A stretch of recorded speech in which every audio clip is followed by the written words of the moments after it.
අයිබෝන් යාළුවනේ අද මම ඔයාලට කියලා දෙන්න යන්නේ බොඩි සීලන්ට් එකක් දාන විදිය. ඉතින් මේ මුලින්ම මේ නොසල් එක කපලා අඬුවෙන් මේ රූපේ පේන විදියට කම්බියක් තියලා ටේප් එකක් දාගන්න.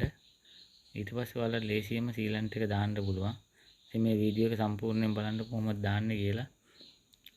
මගේ වීඩියෝ එක හොඳයි නම් කමෙන්ට් එකක් දාන්න, ලයික් එකක් දාන්න, ෂෙයා කරන්න, සබ්ස්ක්‍රයිබ් කරන්න.